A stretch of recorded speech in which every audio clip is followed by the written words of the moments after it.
let's talk about this email that Google Play sent out to all of its publisher partners 2 days ago.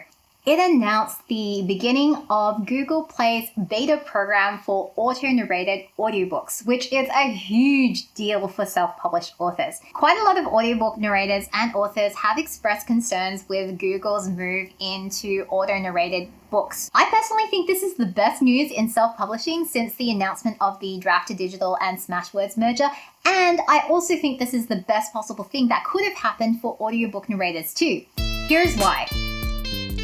Hey, it's Deborah with another video on the business side of self-publishing. Google's move into making auto-narrated books a possibility is not really a surprise. In fact, they announced this initiative all the way back in December of 2020, and they have had a number of titles, both fiction and non-fiction, on the Google Play bookstore since July 2020 and even prior to that. This move is totally in keeping with Google's stated mission of organizing the world's information, which has always been about helping people find the information that they want and making it as accessible to as many people as possible. Now, a quick breakdown of the basics of this program. So, if you are currently published on the Google Play Store in EPUB format in English or in Spanish, and you are also based in Australia, Canada, New Zealand, Spain, UK, or the US, you can actually go into Google Play right now, accept the terms and conditions, and convert your EPUBs into an auto-narrated audiobook. That is the main downside to this beta program, by the way. You have to offer your EPUB on the Google Play Store, which means if you are enrolled in KDP Select, then you can actually make use of this. This kind of sucks because last week Will White basically convinced me that I should go exclusive to Amazon for my debut novel, and now Google Play is making me rethink the whole thing because what if I can actually reach more readers by having an audiobook out versus being NKU? There's a whole bunch of different voices and accents you can choose from. The conversion process is supposed to take about 2 hours, and Zippy Wings has actually done a video walking through what it's like, and I will put a link to that video in the description below so you can go check that out. And if the AI doesn't pronounce things a certain way, then you can go in and edit it afterwards with phonetic spelling just to get it to say the things the way you want it said. You can also download the audiobook file that's been generated and publish it on other audiobook platforms, except for ACX, which does require human narrators. And the really eye-popping thing about this is the revenue split, or the royalty share.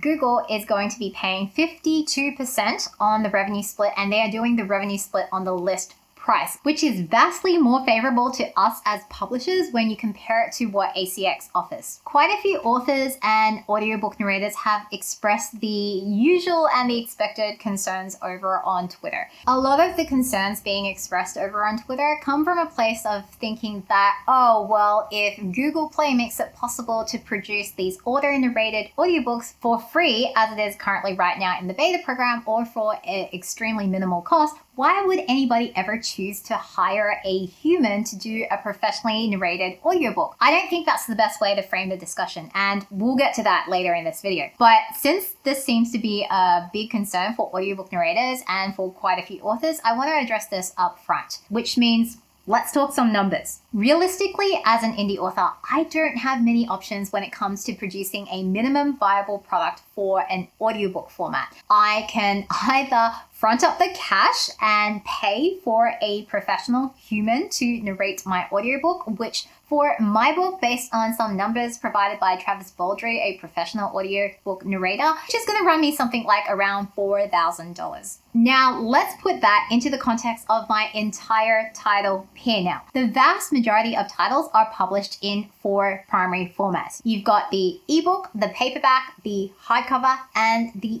audiobook. Assuming that your print formats are going to be done print on demand and not via offset printing, and putting aside the specific production costs related to audiobooks for now, your title level costs are actually more or less format agnostic. Regardless of whether you only publish in ebook or you're going to publish in all formats, the amount that you're going to pay for editing of your manuscript is the same.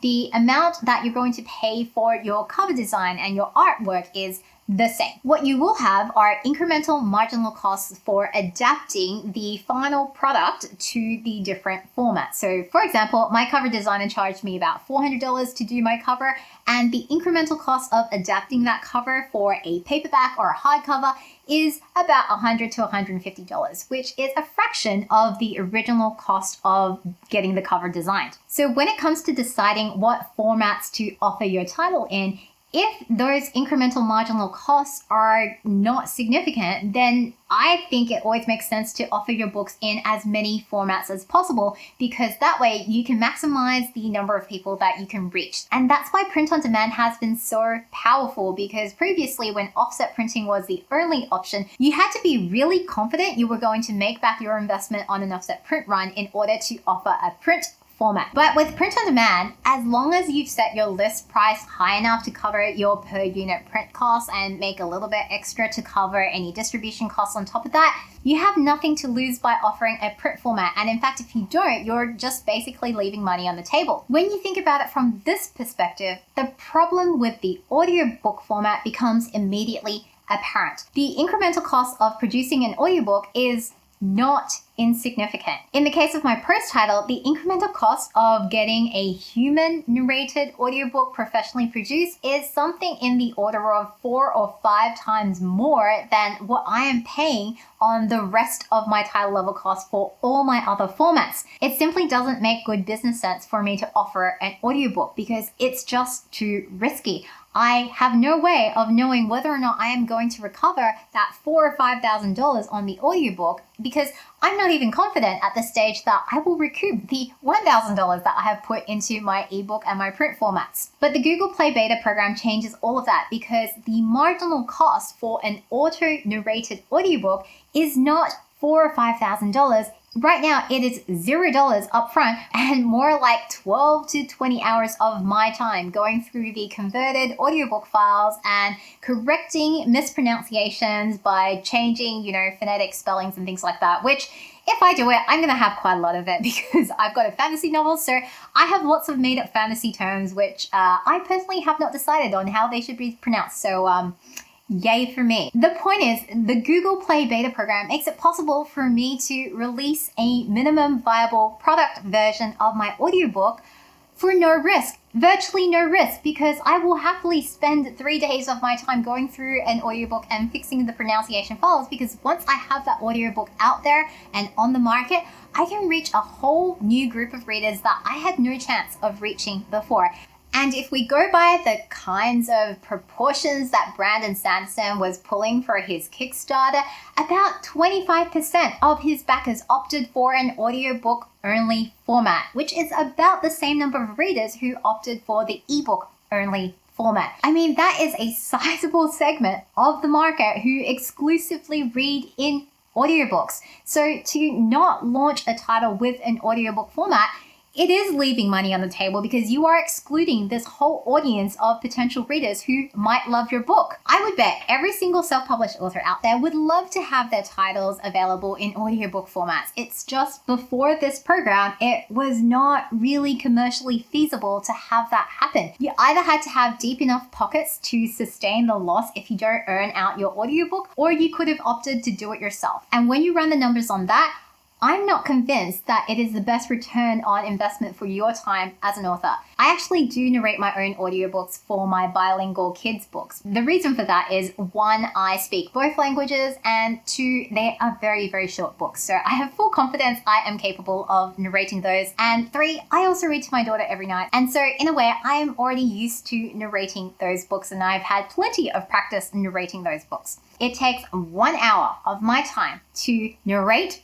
record, edit, produce, upload, and publish the audiobook for my kids' books. And they're 5 minutes long.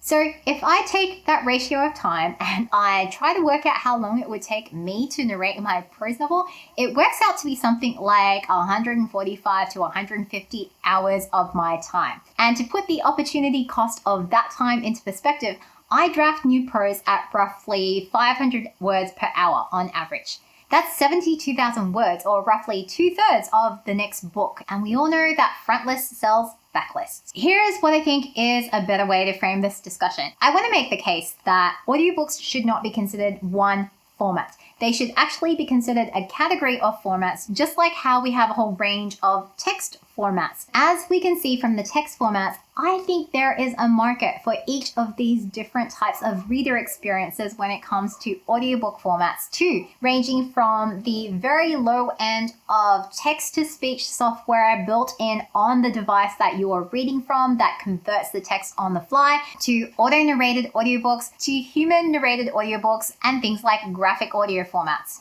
I don't think anybody out there thinks that these auto-narrated audiobooks are going to be superior in any way, shape, or form to a professionally narrated audiobook by a human. Mr. Utterson, the lawyer, was a man of a rugged countenance that was never lighted by a smile. There are people pointing out that an auto-narrated audiobook is not going to be able to capture the emotional nuances that a human narrating the audiobook would be able to, and they're 100% right. Mr. Utterson, the lawyer, was a man of a rugged countenance that was never lighted by a smile. The technology just isn't there yet, and it may never get there. That's not relevant though, because these auto-narrated audiobooks are not trying to replace human-narrated audiobooks. They actually are serving a different market entirely.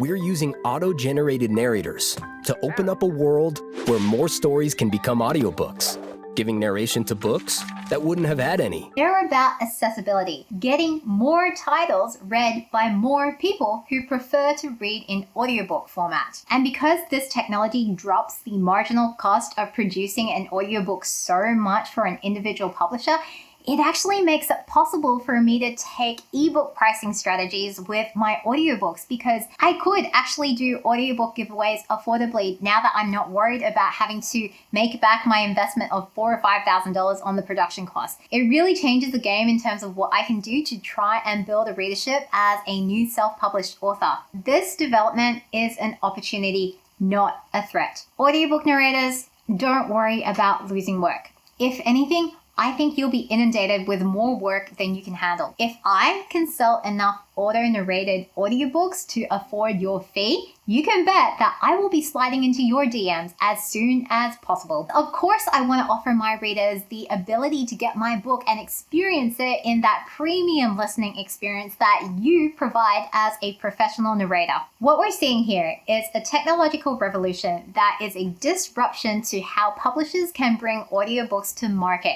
in the same way that the rise of ebooks and e-readers disrupted how publishers brought textbooks to market.